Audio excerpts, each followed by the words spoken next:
Hi everybody.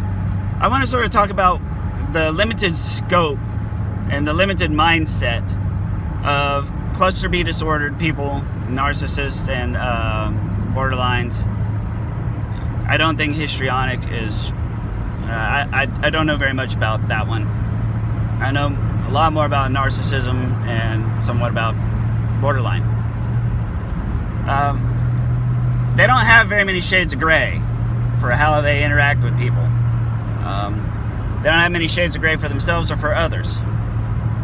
So we heard 50 shades of gray, right? But with the narcissist and with borderlines, there's really just about 3 shades of gray. Oh my God, I'm white. There's only about 3 shades of gray. And we'll get into that here in just a minute. Narcissists really only understand, well, I say narcissists, but people who are disordered in this manner, they really only understand 3 shades of gray. And that's number 1, a really happy person. Number 2, a really sad person. And number 3, a really angry person. Now they may have a few intermediary shades between that, but overall, that's about the only 3 kinds of people that they understand. Like, that's the 3 emotional states that they actually truly feel exist. You're either happy or sad or angry. Well, we all know there's more emotions than that, but when it comes to their approach of life, those are the ones that overwhelmingly they tend to stick to. So this is where it comes from. And I can speak to this from my own personal experience growing up. My father was a manipulator, and he was he was very religious. He loved to go to church, and he loved for everybody to see him go to church and see how devoted he was to God and to church, and how he could quote all the scriptures and everything. That was how he validated his ego. I'm such a good believer. And I'm not downing religion at all. I'm just saying, for anyone who's ever been to church enough times, you know this kind of person who I'm talking about. And if you don't, good luck. So, but my father was a manipulator. And the way that children grow up in a manipulative household is with this illusion that a manipulative parent creates. A manipulative parent creates illusions to get family members to do things. So, for example, if I want my son to take the trash out, I just say, "Son, please take out the trash." Right? But if I'm a manipulator, I know that I could just ask him to take out the trash. But I want to see how much my son loves me. I want to see how he responds to me when I feel a certain way. I want to see if he actually cares or if he's doing it just to do it, right? So I would say something like, "Hi, son. Hi, Dad." And I say, "Man, I'm kind of sad right now." "Well, why are you sad?" "Well, because my back's hurting, and it's been hurting for a long time, and it hurts really bad even for me to just do little tiny things. And it's hard for me to keep up with the house right now. Like, the house is getting kind of dirty, and I'm frustrated because I'm in so much mess right now. I can't even take out the trash. The trash needs to be emptied, and normally that's something that's really easy for me to do, but I just can't do it right now. So I'm pretty sad and depressed over this. I don't know what I'm going to do." Well, then, son being son, child being child says, "I know, Dad, I have an idea. How about I take the trash out for you?" "Really? You would do that for me? Oh, you're such a good son. I love you so much. You just always make Daddy so proud, thank you. You're amazing. You're awesome. You're wonderful. Daddy is so happy right now." Right? Now, the truth of the matter is, to a degree, yes, that would make Dad happy because Dad does not have to take out the trash. And Dad may appreciate the fact that son loves them enough to take the trash out. But all of that fakeness, all of the act behind it, it's not genuine. It's forced, it's faked, and it's larger than life, right? So children grow up expecting for happiness to be larger than life, right? Because when dad was happy, he was really, really happy, right? But when dad was sad, he was really, really sad, right? And then there's the third one, anger, which is, if you don't do this, then daddy's going to be really angry. You don't want to make daddy angry, right? You're hurting daddy's feelings right now. You know, that hurts my feelings. You don't need to be hurting daddy's feelings. You know, that type of stuff, right? So kids grow up seeing those three emotions modeled. And there's this concept called schemas. What a schema is it's basically what you can expect an interaction to go like based on previous experience, right? So when a police officer pulls you over, we all have that schema, you know.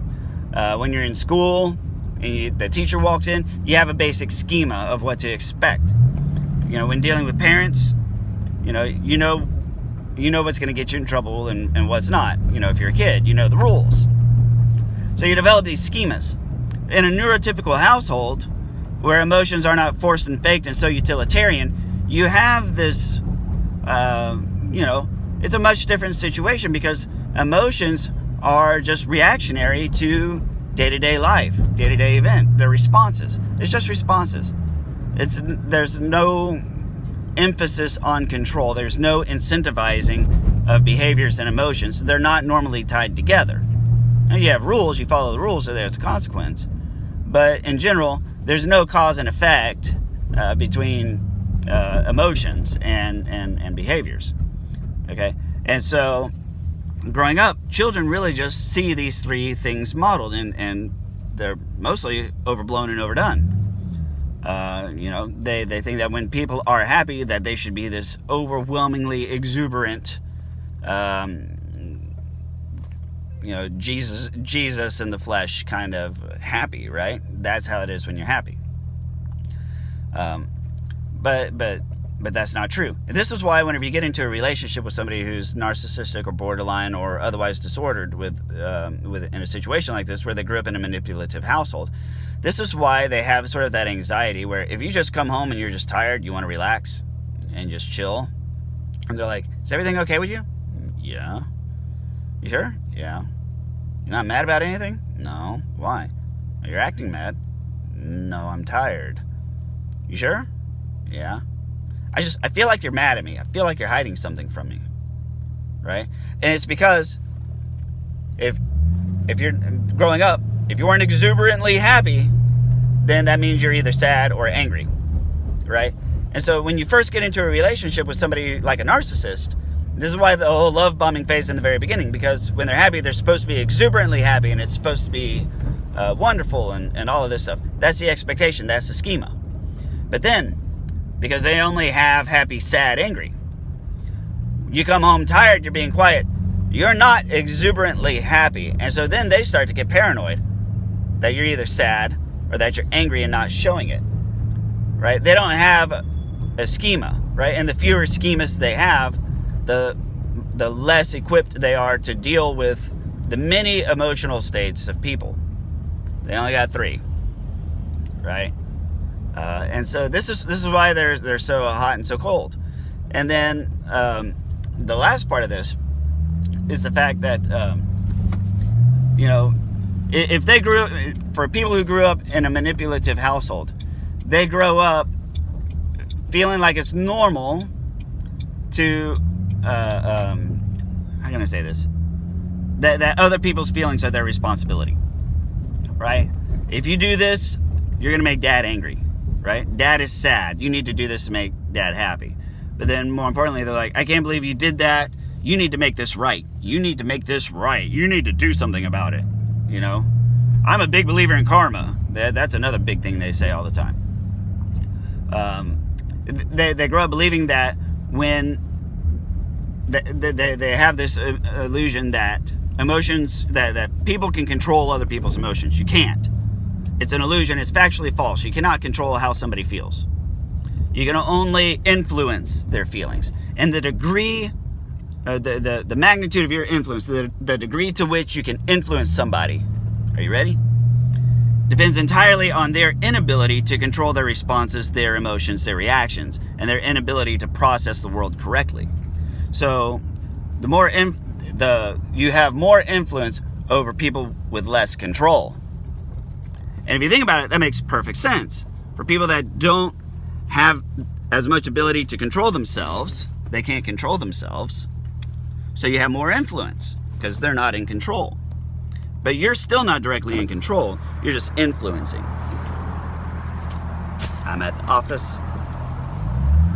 So that's how that works. Well, you cannot control somebody who can control themselves, right? But they have this concept of emotional currency, emotional karma, and it just doesn't work. And the reason it doesn't work, think about this. You ever hear the term, you're doing this on purpose, you did that just to make me mad. Or it's like, I feel like you're doing this just to make me mad. Well, sorry for your luck, I'm not. Or they have that mindset. And it's because they grew up with this illusion of, if you take out the trash, you'll make dad happy, right? If you do this, you'll make dad angry, and you need to do something to correct it to make dad happy again.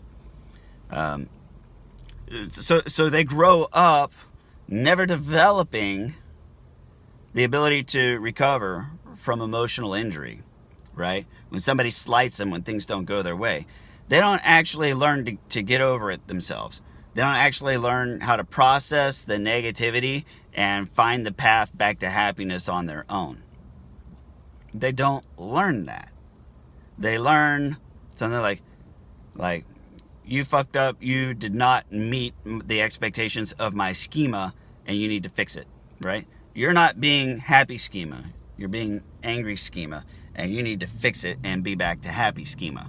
And the same thing, like, I was happy schema, but now I'm sad schema, and you need to do things so that I can be back in happy schema. Or you could get over it and you could do it yourself, and you could find something to make you happy and take responsibility for your own feelings and do it yourself. There's that, right? But they can't do it, and that's why.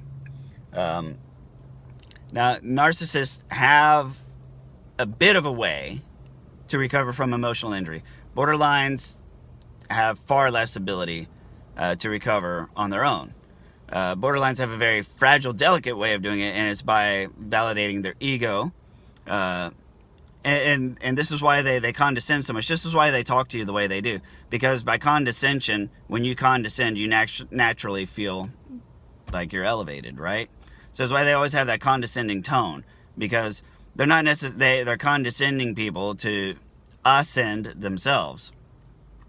And so that ascension that they do is how they get from being sad schema or angry schema or feeling indifferent. They're always, narcissists are holding on to a very low self-esteem, right?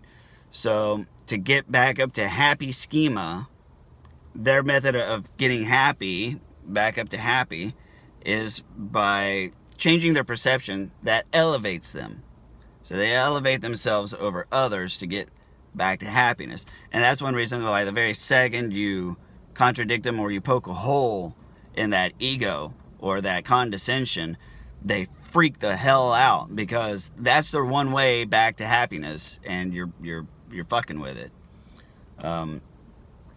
So yeah, that's where, so to wrap it all up, that's one reason why they're so hot, they're so cold. This is why they expect people to bow down to them and grovel once people quote unquote fuck up. This is why they go between such opposite extremes, and this is why they're manipulative.